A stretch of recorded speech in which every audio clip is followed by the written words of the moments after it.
utility industry. And he served on several interesting working groups that I was trying to understand exactly the function of just a few moments ago. Generation Interconnection Standard Working Group, something that obviously is important in the era of deregulation. Department of Energy Task Force on Electric System Reliability.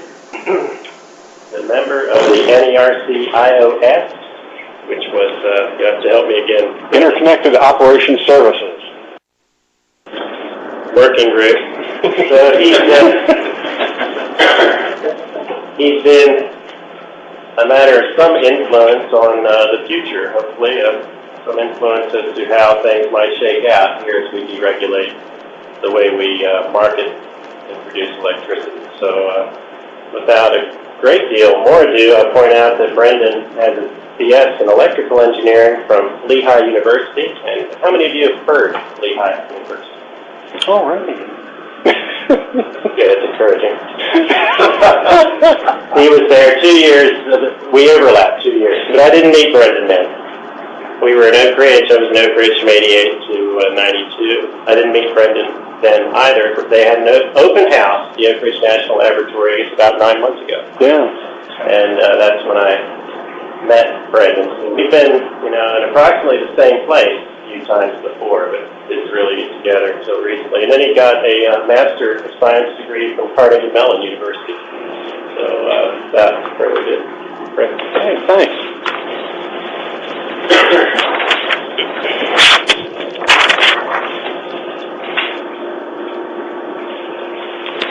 So I wanted to talk to you someday about interesting technical issues that are associated with the restructuring of the electric power industry. Thought that might be of interest. So restructuring of the industry from a vertically integrated monopoly, regulated monopoly industry into one where you try and bring as much competition in as possible. We used to operate under a fiction that you could separate technical issues. Technical issues were the responsibility of the North American Electric Reliability Council, and all the commercial issues were the responsibility of the Federal Energy Regulatory Commission and the state regulators. And we had that fiction we'd separate the two. And what we found with restructuring is that the technical issues have an incredibly important impact on the commercial side, and the commercial arrangements have a very important technical impact on the power system. What we're really talking about here is on the reliability, which is adequacy and security of the power system. So it's restructuring that has really destroyed this kind of myth that you could separate the two, and it brings about, it lets us examine these interesting issues. Hopefully you're going to find them interesting. That's not the right slide. Oh well. What is the first slide? Competitive markets for electric power. Why create competitive markets for electric power, which is very close to my slide on why create competitive markets for ancillary services. Sorry about that. We had a little mix up right before. Okay, and the critical is, why are you creating these competitive markets for electricity or for ancillary services? The reason for bringing competition is that it turns out that competitive markets make better decisions than command and control does. And that's kind of offensive to us as engineers who want to think we can optimize things, but it actually turns out that, by and large, competitive markets will make better decisions. Lost my second slide. And this is true for, that's the one you have. Sorry about that. Yeah, this is true for both energy and reliability. Supplier competition reduces cost, and we're going to hit on demand elasticity, and finally the system, and we're going to touch on the subject that the system operators have to be independent. We'll see why that's important. Okay, so next one should be our objectives. Right. So when you go to looking at competitive markets, you've got what is it that you want to do as you go and restructure from this vertical industry into the competitive markets? And the thing you want to do is you want to identify the functions that were formerly done by this vertically integrated monopoly and tease them out so that the markets can actually address them. So you need to come up with a set of services that are exhaustive. You've got to cover everything that was formerly done, otherwise the system won't work. The second thing you've got to do is have them be mutually exclusive. so that the services cannot be substituted for one another. Okay. An important feature, at least it's important to the electric power guys, is what we're going to talk about is generally not new technology. So power systems have been running for 100 years, nearly 100 years. So what we're not seeing is a massive shift in technology, or the technology shifts are actually different. What we are looking at that becomes incredibly critical is that we're going to do the same thing in very different ways, and that is what has the big impact. And there was one missing slide that had to do with the critical, what is it that becomes unique about electric power? It turns out there are two things that are unique about electric power that become important as you look at markets that make it different than grain or any other thing that you run markets for. These two things are that there is no storage in electric power, that you end up having to balance total generation and total consumption. Those two are being balanced instantaneously and continuously. That's a very unique, you can't go and store a bunch to the side. Technically it's possible, commercially it just, you can't do it. It's not viable. The second thing that becomes incredibly important is that there is no control of flow on the AC power transmission system. You cannot decide you want to up the flow on a single line.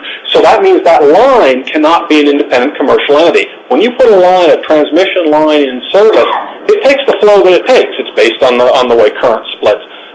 You can control, it is technically possible to control flows on individual lines. It just turns out it's far too expensive. So the two critical features that end up influencing everything else is instantaneous and continuous balancing and no control over the flow. Since there is no control over the flow, that's what leaves transmission. The transmission system remains a regulated monopoly. The generation and energy supply can become competitive, but the transmission system and distribution system cannot. So you have to split the industry that way. Okay. With all that as background, what's technically required to run a power system? Not a whole lot. You got to balance generation and load continuously, instantaneously. You have to do it under normal conditions when things are going along fine. You have to be able to do it when a contingency happens. When a generator trips, you have to instantly rebalance the system. You got to maintain voltages. You have to keep your voltage up. The first are dealing with real power. The second is dealing with reactive power and voltage. And finally, when you mess all that up, you've got to be able to restart the system.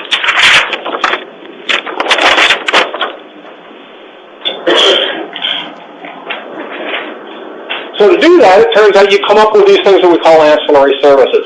What you're really interested in, I want some energy. I want my lights to light. I want my motors to run. Yeah, but you got to do some more stuff. For the top set of three services are needed for contingencies. This middle set is needed under normal conditions.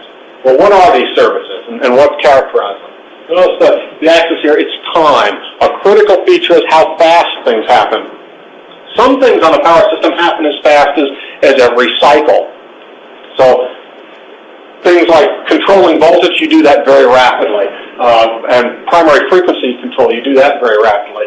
An awful lot of stuff that just doesn't matter for up to about a minute. Things like regulation, which is a service we're going to look very carefully at, operates in the 1 to 10 minute type time frame.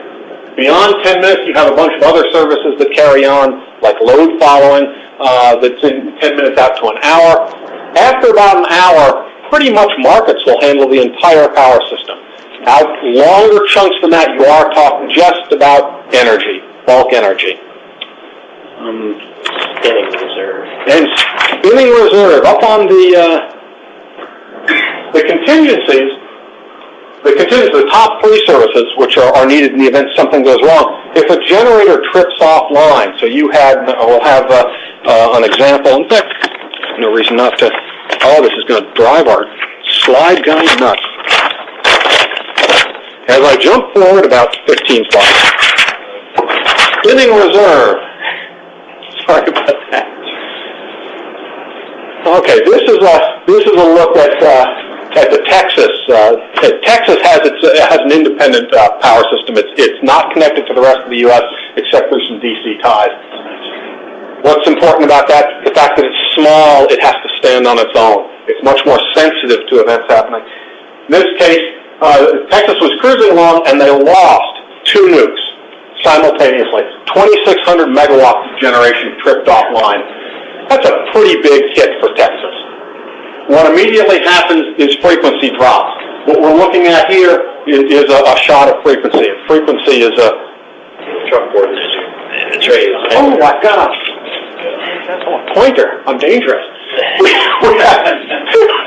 Frequency is a very good indication of system health, and typically the power system stays at 60 hertz within plus or minus 0.002 hertz.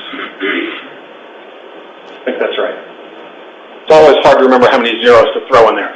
Here, the system was seriously hurt. Obviously, this is happening very fast.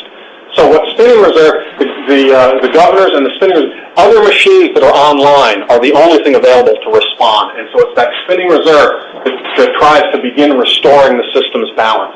And so the rule on the power system that you shoot for is within 10 minutes, you want to restore your system to balance. You can do it by shedding load, bringing on other generation, or whatever, but 10 minutes. Why does Texas have its own power system? Texas has its own power system because it's Texas.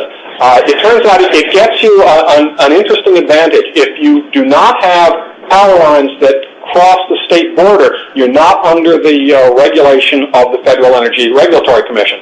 So since power systems grew up by being, an individual city had its power system, and they grew up, then when they got big enough, they would interconnect with others. Texas geographically was kind of separated. And by the time that you were conscious of the fact that federal regulation was going to come in, they were able to make the conscious decision not to tie to the eastern interconnection. They're not planning to secede from you. Don't know.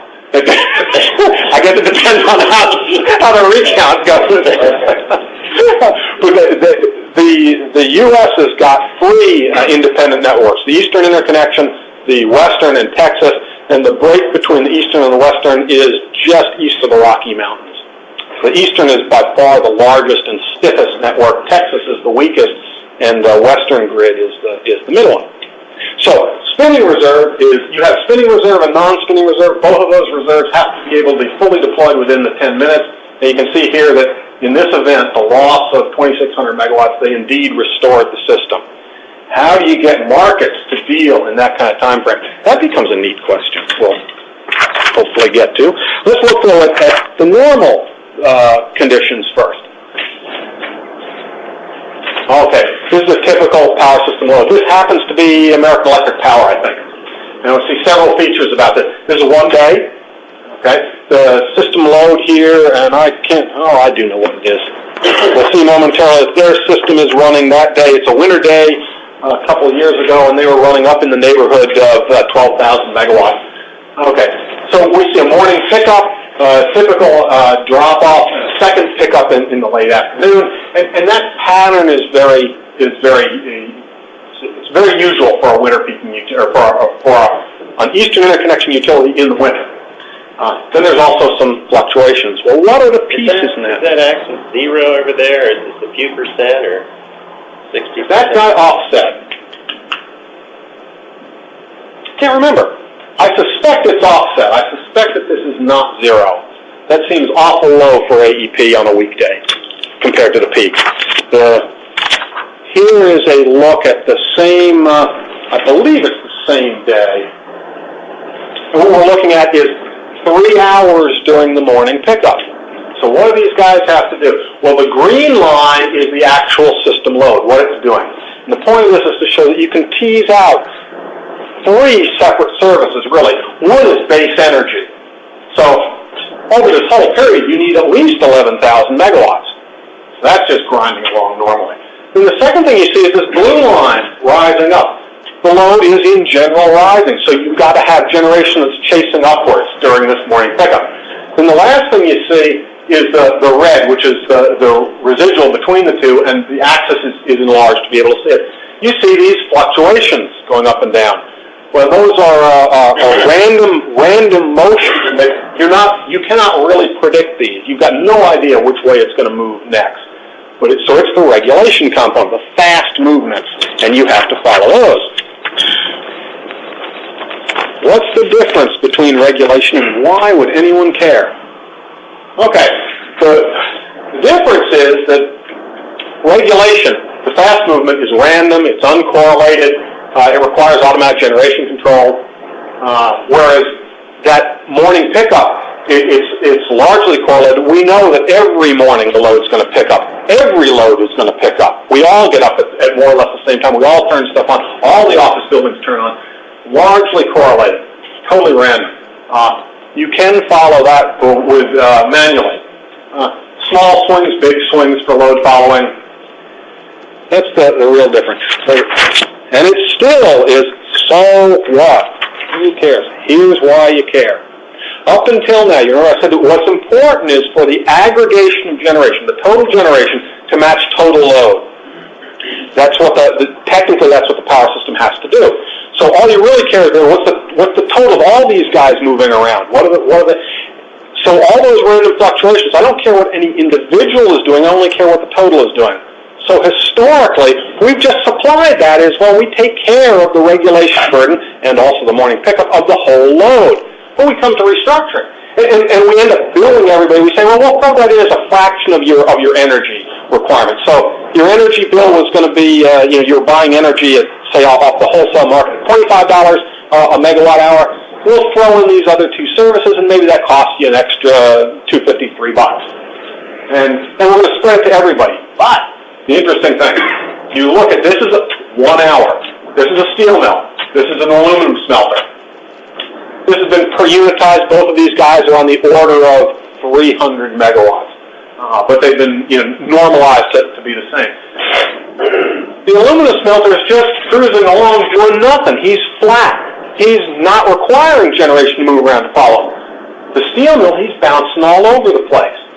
Both of these guys see essentially the same rate. They see the same power bill.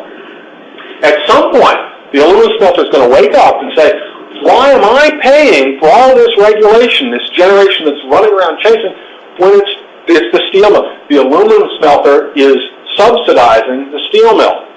And why do we care about all that? Well, it turns out as the utility doesn't care. As power system guys, what do we care? We can send a bill to him. As long as we get enough money to cover it, we couldn't care less.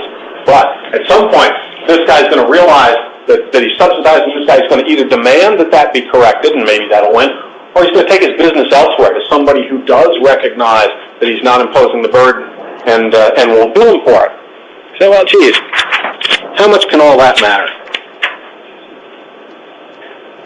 Here's how much it can matter. This is a utility in the Midwest, a little further west than Midwest. These guys get real sensitive about identifying who they are. It's amazing. Utilities are really sensitive about any kind of information, commercial kind of information like this. It's a real change in the industry. Anyhow, we'll look at regulation. We'll look at the fast movements, the amount of generation you have to have available to chase these fast movements. We're going to use standard deviation as a good measure.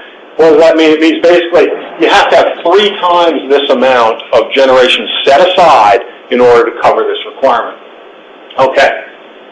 The red line is the total system requirement. So this utility has got to have something like 60 to 90 megawatts of generation that's not doing productive energy delivery. It's just doing regulation to meet this hour-by-hour requirement. Okay, fine.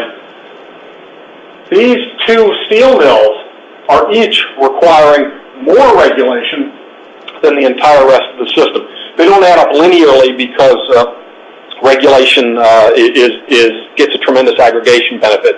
You're adding up random numbers, so they add up the same way. The standard deviation of random numbers then adds up so that the standard deviation of the total is equal to the square root of the sum of the squares. That normal kind of nonsense. Still, even with the aggregation benefits, these 2 guys are imposing a bigger burden individually than the whole rest of the system. That when we look at a table, with 2 different control areas, 2 different utilities. In one case, the industrials are accounting for a third of the energy, and 93% of the regulation burden. Overwhelming. Or everybody else, 2/3 of the energy and only 7% of the regulation. At some point, that gets noticed, and you have to address that commercially. Load following has a smaller effect. It's similar.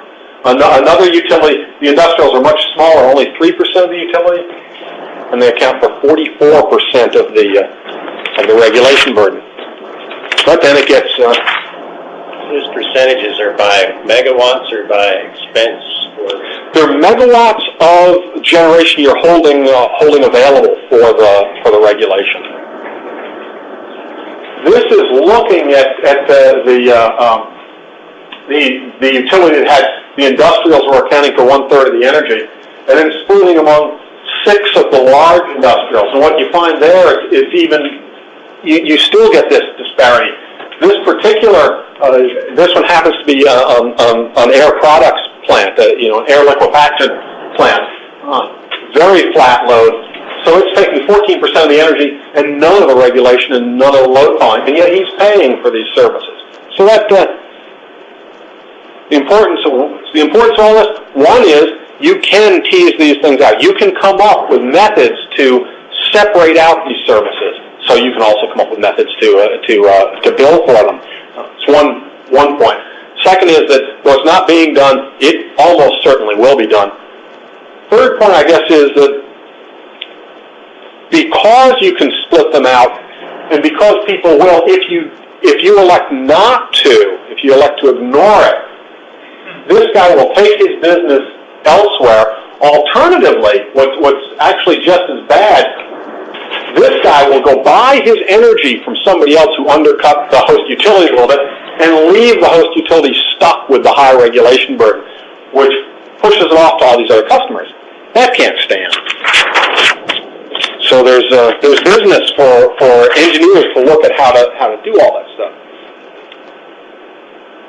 Okay. Another interesting thing that comes out of the starting to look at these kind of separating out. There's a practice called block scheduling. When it used to be just when utilities sold power to each other, but now it's also whenever a fairly large entity sell power to one another, you tend to sell it in a block. I'll sell you 100 megawatts for 3 hours. So, well, gee, that's nice and flat. There's no regulation burden in that. There's no fast movement. It turns out there is. This utility is changing hourly its schedule, and typically the way they do this is there's a 10-minute ramp at the hour. In some parts of the country, it's 10 minutes before the hour. Some places it's 10 minutes after. Other places it's plus and minus 5. Here they run they're running the 10 minutes after. But you look at what the regulation burden is, and not surprisingly, and it turns out the units have to do this. They run along at a flat output, and then they position themselves to get ready for this ramp that's about to come in. They then move with the ramp, and then they back off from that movement. So when you buy these blocks of power, the regulating units end up having to compensate for that ramp that happens at the end of the hour. So while you think, boy, I'm block scheduling, I have no regulation burden, there's a strong regulation burden in it. Looks like the next one we got, and so what? Who cares? It turns out historically we've looked at that and said, well, we don't really care because a unit, what's the cost involved in regulation? Well, it turns out with a power plant, if you want to move a power plant around, you will incur some throttling costs. You can't run your steam valves wide open. You have to have them throttled down a little bit so you get some degradation in heat rate. You'll have some added maintenance. The kinds of things break more often when you're moving a plant around. That's a pretty small cost. If you then look, though, what is the cost for a generator? This happens to be a 600 megawatt coal burner. It's got a production cost of $15 to $18 a megawatt hour range. It's a normal conventional old coal burner. What is his cost to supply regulation? It becomes really interesting. The cost that it costs him to supply regulation only lightly depends on his heat rate penalty, the degradation in his heat rate. What it's critically dependent on, what's the current price of electricity in the market? Geez, why is that? Well, it's because this guy can produce, when he's running flat out, it costs him $15 a megawatt hour to produce. if the market is clearing at $30 a megawatt hour, and he has to back down to be able to, his 600 megawatt unit, he wants to sell 20 megawatts of regulation, he's got to back down to 580. He's lost the opportunity to sell 20 megawatts of generation. He is losing $15 profit. So his price is his heat rate penalty plus his lost profit. So it's not this small heat rate penalty. I think it's at the other end, it becomes even larger. If the price of power has dropped down below the $18, which is his cost to produce when he's at the bottom at minimum load, he'd like to shut off. So, hey, I'm losing money. The market's clearing down at 10. He's losing $8 on every megawatt hour he's got to generate. The market's only going to pay him 10. And a unit might be forced to do that if it wants to stay in the market for tomorrow, if he's unable to shut down. If he can shut down, though, he can avoid those costs. So if you say, I want you to stay on to regulate, you've got to bring the unit to its minimum load. You then have to move him above minimum load so that he can move up and down. And on all of that power, so this unit, I can't remember, he may have a 200 megawatt minimum, and so to sell 20 megawatts of regulation, he's got to be up at 220. He's losing $8 on all 220 megawatts. So the cost of regulation becomes very high. So the cost of regulation, this unit honestly has to bid $125 a megawatt hour to sell regulation, which has no energy in it. It's an amazingly high price, and when you see the high prices for these services, you wonder how in the world did they come up with that? It's these opportunity costs. Opportunity costs become the driver, the very strong driver on all of these ancillary service costs. This is looking at, you say, well, that was a nice theory. This is looking at California. This was, I believe it was a December, it's an average of all the weekdays in December of, I can't remember if it's 98 or 99. But the California market was behaving reasonably well. At times, now, California market does not behave well at all. But at this time it was behaving well. And so the price for energy is running in the neighborhood of $20 to $25 a megawatt hour, most likely. And what we find several really fascinating things in this. Regulation, this service to move around a lot. It's clearing at prices $50 a megawatt hour, $60-something a megawatt hour, very high price, well above the price of energy. It makes more sense to put your unit into the regulation market than to be in the energy market, especially since it does not incur the fuel cost to sell that. The other interesting thing is you find that, not surprisingly, prices are very high in the morning and very high in the afternoon. Why is that? That's because the whole system is swinging up in the morning and swinging down in the late afternoon. So units are already, their capability to move is being used up as they chase the way the entire market is moving. So in the middle of the day, there's lots of maneuverable capability of units. So prices drop to nothing. In the middle of the night, they tend to be nothing. Prices become very high, which says that it is worthwhile, important to run hourly or faster spot markets for these. This is not a service you buy for a month at a time. You have high volatility in these markets, and so you want to get into and get out of the markets fast. Okay, we had we already looked at this is what a contingency is, the loss of generation. What are we going to do to meet that event? How can markets possibly do that? We have three services that meet that. One is a frequency responsive reserve that is available instantaneously, but it only runs for about 10 minutes.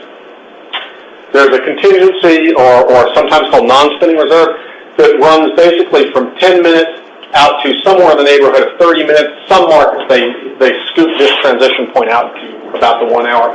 And then at about a half an hour, you get into backup supply. So you have three separate services that you could sell.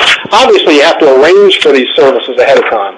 Also, obviously, you need to define these services. Interestingly enough, the services are not well defined in the traditional power system. They're not well defined because The system operator also owned the generator, and all it had to do, the system operator was responsible for the overall performance of the system, did not have to worry about contracting with a unit for what is it that I want that unit to do. So we're now looking at things like saying you've got to be very specific in your definition of what these services are. Say that, look, if I'm going to be buying frequency responsive reserve, it will be capable of going to the full response within some length of time. 10 seconds might be the right amount of time. Not clear. That hasn't really been settled on. The important thing is some number must be settled on. It has to run for 10 minutes and has to be able to reposition itself. The importance of all that is you want to have very clear definitions. We can probably then drop the next one. Let's jump to the black start slide. System black start, another fascinating service, one that is not yet being addressed, but that restructuring is going to have a big impact on. And our interest in this service actually came about because of the work with the NRC and looking at nuclear plants. Nuclear plants care a lot about off-site power. When the plant is not running, you've got to supply power to it to keep it safe and all that good stuff. So you go and look at, well, how does the power system deal with that requirement? And you say, well, that was, and it turns out that the way the power system deals with the off-site requirements of the nuclear plant are to recognize that the nuclear plant is the most important load on the power system. The power system will number one thing the power system will do when any event happens is to get power back to the nuke. Fair enough, that makes a lot of sense. Second thing is the nuke will trip in the event that anything is bad going on in the power system. So the nuke's going to leave, but it wants power delivered back to it. So, okay, well, that's very understandable. What happens when other power plants are independent and starting to worry about their own conditions? So you start to look at System Black Start. System Black Start is a service that's needed for what happens if everything fails and the whole system goes down. It doesn't happen often, unfortunately. California's had a couple events in 96, I think was the summer. Many parts of the country have never had a widespread total system blackout. But so you have to be able to come back from that kind of event. First thing you think of, I need the generators that can start themselves. You know, I can pull the starter cord and it turns on. It doesn't need the power system to bring it up. Most generators draw tremendous amounts of power from the power system before they can start. So you've got no power for the unit to start, no power for the auxiliaries, no power for communications or controls. You've got to come up with all that. System is also, but more than that, you've got no idea what condition your system is, and you do know that it's changing rapidly. So that's what you're faced with the Black Start. But it's more than just saying, okay, I now have a generator that can start itself. If I have a little diesel that comes on, it can start up a combustion turbine, fine, the combustion turbine's now running. So what? You do have to have that. But now you have to be able to energize your transmission system. You've got to have the people to do that kind of thing. You have to have other generators start coming back. Now I've got this one combustion turbine running, but that won't power my power system. I've got to bring back the big steam unit, Bull Run, Kingston, whatnot. And that's where the interesting. I'm going to skip one slide. And I lost my little table. And the slide after that should have a nice table, and we'll jump over to the TV. Press responsive load? Nope. Oh, next start unit. Next start unit, yes. Yeah. For you people in the back, the importance of the next start unit is you've got to do something that tells somebody like Bull Run to come back on. Now, the reason Bull Run over in Clinton will come back on is because TVA owns it, and TVA is also the system operator. So when the system operator says, hey, it's gone black, Bull Run, you come on now, Bull Run's got no choice. What happened if Bull Run is owned by somebody else? It's an independent plant. It makes the same kind of decision for commercial reasons that a nuclear plant would make for safety reasons. Bull Run could look and say, look, the power system, the voltages are moving around, the frequency's moving around. This is not a good time for me to put my expensive plant online. Things are going to break. And perhaps worse than things breaking, because if something breaks right away, there's a chance somebody's going to pay you for it. But more than that, what if I just take life out of my unit? So my unit now fails 10 years from now, big transformer fails or whatever. So I could incur a lot of costs in the event that I go on and I bring my unit back on service too soon. So you've got to have these next start units. The unit's going to have a tendency to say, I'm not coming back. And a guy, Terry Volkman from Northern States Power, has suggested, and so far is getting no response within the industry whatsoever. We may have to go through our first major blackout to see the problem, but he is suggesting that you have a requirement that if an outage lasts for 1 hour, you have to bring your first unit back within some time period. Doesn't matter what it is, 4 hours. If the outage lasted 2 hours, you've got 6 hours. If it lasted 3 hours, you've got 10. Recognize that the longer the power is out to a big unit, the harder it is to bring it back. And then you give a little more time for each succeeding unit because your crews have to work on one unit at a time. So this is a proposal that says, look, you've got to address these next start units. Currently, the markets are probably not capable of doing that. We'll make a radical jump to getting everything we've talked about so far really has just been on the generation side. The fact that we're now seeing these markets and these actually volatile markets where energy prices move around a lot, and we need these other services, and how can generators respond competitively? So now we need to look at the load side. And the power industry has never had much in the way of a two-sided market where there's both a supply and a demand side to that market. You say, well, we've had interruptible load. And interruptible loads have been, they sort of work, but they're a pretty miserable solution.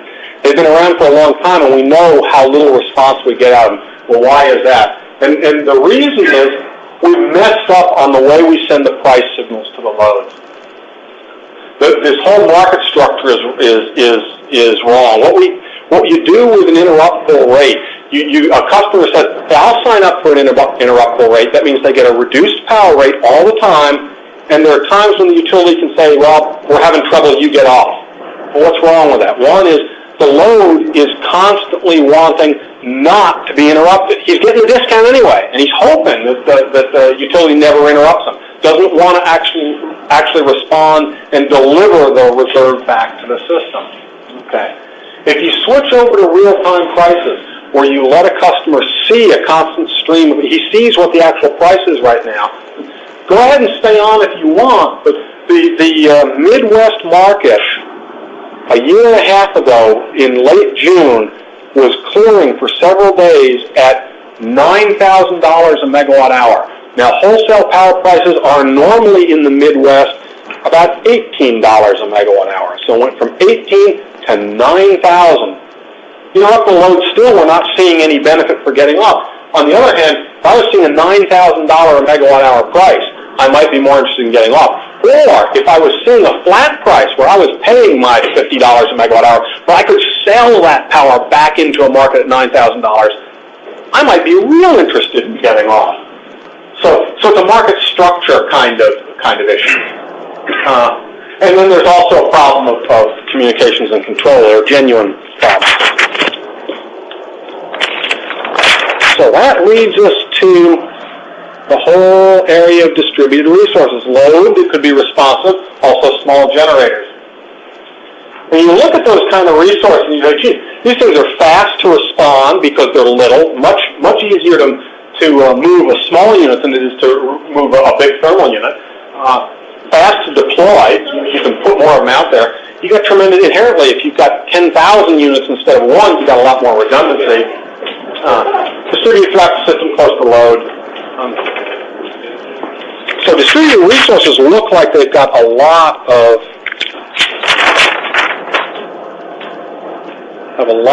attraction. So as a system operator, what should I want? Should I want what I have, which is a few large units? You've got 20 large thermal units in the TVA system running, say, or would I like to have thousands of small resources to provide reserves to me? If a single major unit fails to respond to a reserve call, the system is in serious trouble. If you've got thousands of them, they're going to respond statistically. I know that they won't all respond, but I also know that always 90% of them will respond. So you don't have, as long as you don't build in a common mode failure. So those are the two choices between central resources and distributed resources for the reliability reserves. Then the others, you have tens of megawatts of directly controllable load, which is what you get from a traditional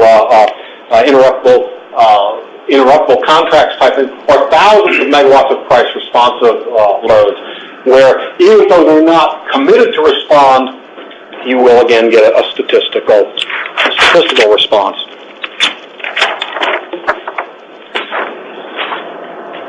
Have a very interesting reason for why we are not seeing the demand response and the small generation response. This is looking at the structure of the electric power system. What you've got is a system operator. The TVA region, he sits in Chattanooga. He runs the transmission system, and he's got some large generators. And the system operator is in constant contact with these. In fact, typically you are receiving data every 2 to 8 seconds from all of these resources. So the transmission system feeds the distribution system, which then feeds a bunch of loads, and maybe some generators that are stuck out there. This guy is physically 2 commercial entities away from these loads. Similar loads are 2 commercial jumps away from the system operator. If you look at an area like the California, where they restructured, they have a power exchange. Well, that's fine. The power exchange deals with the generators. It does not deal with the loads. It deals with scheduling coordinators. So again, you're 2 organizations away from getting these folks to talk to these folks. Makes it a very difficult obstacle to overcome to get this function to think of these as resources that are similar to the way they think of generators. And similarly, the loads say, I've got no contact with this guy. I can't interact there. It makes it a tough organizational obstacle to overcome. And I think this is the next one.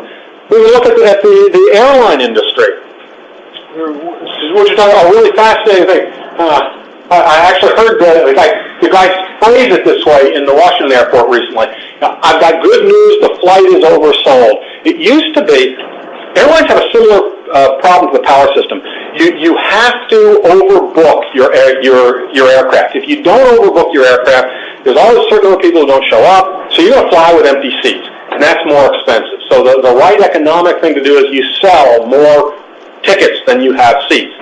Well, statistically, sooner or later, everybody's going to show up. You say, well, there's 5 people, can't fly. Historically, what we dealt with us at top, you're not getting on the plane. It made the people who didn't get on very, very mad, and it made everyone else very nervous because you don't know if it's going to be you. Well, the airlines have finally addressed this by saying, no, what we're going to do is we're going to run a real-time auction because we have a reliability problem. It's reliability not in the sense that the plane was going to break, but reliability in the sense that I'm not going to serve my customers. It's an adequacy problem, and they address it in real time by running an auction. The gate agent says, he makes an offer. I want 3 people not to fly, and I'll give them a free ticket anywhere. And when they're doing this right, they will keep raising the price until they solve their adequacy problem. They will get a real-time demand response. It's amazing. It is a real-time reliability problem, and a market can address it in real time. It also flattens out the load profile. It allows them to generate more revenue, even though they have to buy their way out of the problem. So it's good for the airlines. We're starting, hopefully, to see that happening with the power system. One quirk, though, with the power system is we hit the system operator's risk-reward calculation. System operator, who is typically independent, and he has to be because he's dealing with all these commercial entities, and if he has a financial stake in the market, he's going to manipulate things to his own advantage. So you have to make the guy independent. So if he messes up, and there's a big outage, public humiliation, thousands of innocent people in the dark, the governor's on the phone, he's in big trouble. If he does everything perfectly, it goes on like it is today. Who cares? He gets a certificate of appreciation in a plastic frame. It makes this guy extremely risk averse. He does not want to try new things. Oh, we're getting close to running out of time. Let's ignore voltage. That certificate isn't meaningful. You clearly work for the same kind of institution I do.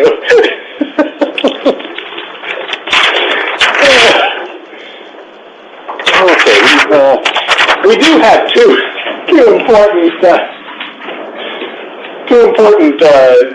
issues to do. You've got to have real-time decision support. You've got to be able to move your entities, both generators to load, into the position where they can make these fast market decisions. You've got to make your buy-sell decisions in seconds, in minutes, rather than in the typical planning horizon where you had weeks or months or years. You get down into expecting loads to respond, it has got to be, or small resources, it's got to be automatic, easy, but that can be done. That's just technology. A critical issue is you've got to look at the customer's current economics. And that customer could either be a generator or a load, not simply the power system's economics. That's a very difficult hurdle for power system folks to get over. Because this ends up depending, you don't get the same response from somebody every day. It depends on what their current plant conditions are, either a generator or a load. As a load, I may be very price responsive most of the time. But if I have an order that's due and I will lose a contract because unless I deliver something this afternoon, I become totally indifferent to the price of power. It can have dramatic impacts on me. So my response will not be dictated purely by price or direction from the power system. You got to recognize opportunity costs, and you got to recognize, therefore, the interaction between the various markets. So let me conclude with this last future versus the present. This is primarily looking at the small resources, because that's an area where there's just a tremendous amount of activity in the competitive markets right now. So if you're looking at entering the market with distributed generation or actually any generation, you're stuck with the fact that anything new you want to try, by definition, you're the first one trying it, you're too small to make an impact on the overall power system. So you're stuck with today's rules. And the power system is going to end up, especially if you end up needing a change in the rest of the power system, you want to change the relaying system, whatever, the power system is going to try and put all those costs out on you. Whereas in the future, what we will probably see is the power system start to recognize the benefits of these distributed resources, the benefits of these interactive, fast markets that can provide reliability services, and they'll start to accommodate that and make it make it easier to do. Aggregation and size, you'll start to have enough of them around you can make an impact. So the system will recognize it, and the system will then presumably encourage deployment. And why don't I end it there? Thank you, Brendan, for having us there.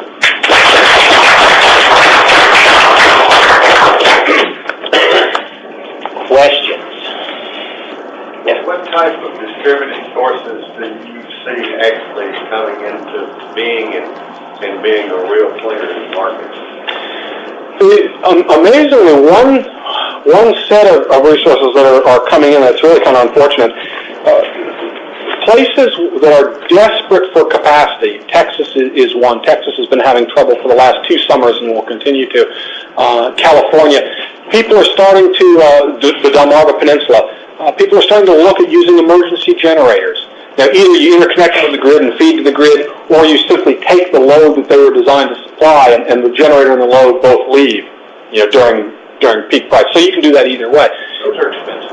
Very expensive. But again, you're talking about a time when the system price can legitimately run into the thousands of dollars a megawatt hour, certainly into the many hundreds. So the economics of those short times just turn completely over. Now, the real danger isn't so much that they're so expensive to run, it's the pollution is phenomenal. And so places like Texas, where you would not expect them to be real environmentally conscious, they're recognizing the need for the generation. We're going to ban the use of diesel. And so you'd have to do it naturally gas-fired diesel. and that has some strange quirks. Apparently when you fire one of these small engines on natural gas instead of diesel fuel, you lose a lot of capacity. Maybe your capacity is cut in half. The second critical thing to the load is, as an emergency generator, you normally want to have your fuel on site in the tank, because you don't know, maybe the gas supply line will go down at the same time. So, for emergency use, you tend to focus on diesel fuel. For cogeneration or being a small power producer, you tend to focus on natural gas. So you're seeing that. So those small generators, they've got a lot of problems, but you can instantly see thousands of megawatts show up just because we haven't used them in the past because the price is too high.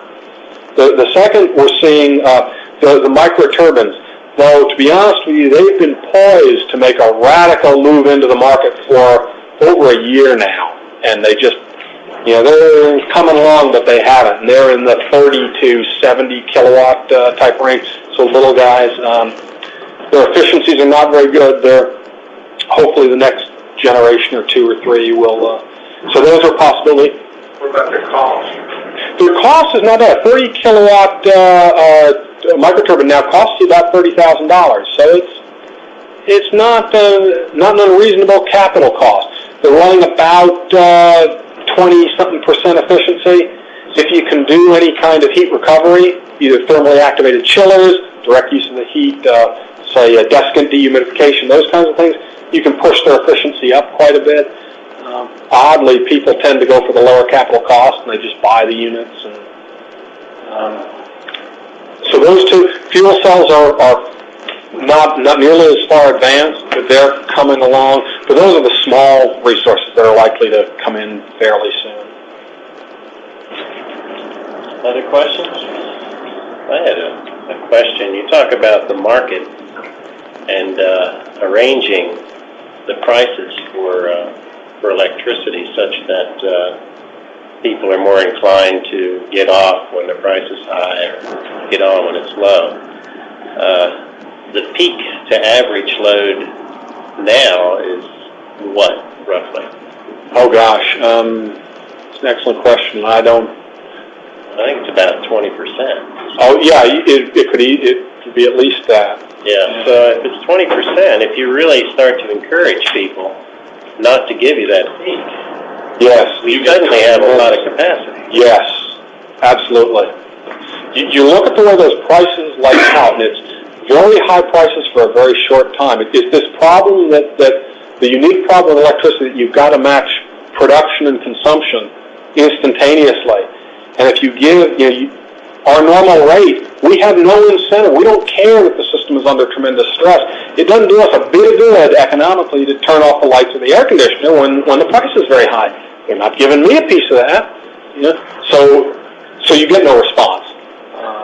But yes, it should be one that if you can reflect that back, you'd see tremendous response.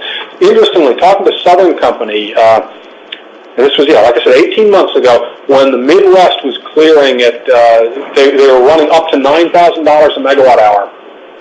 And Southern Company had the lights off in their office building. Talking to an engineer down there, how's it going? Oh, well, we're in the dark. What do you mean you're in the dark? Is Southern in trouble yet? No, they had no trouble at all. Their system was fine. They were selling into the Midwestern market, and so they cut the lights in their own office building to sell that power to the Midwest.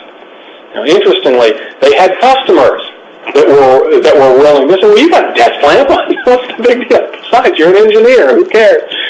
So they had customers saying, "Hey, we want to play in this market." There was no mechanism. They could not offer that price to any of their own customers to allow them to capture that. So you need to get these market mechanisms to work, and then you can address the technical question. Well, how do I manage to do it? How do I know?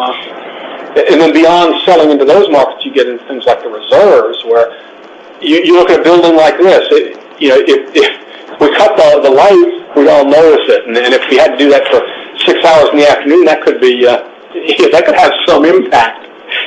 At my office, it would probably improve productivity, but in a lot of places it would hurt.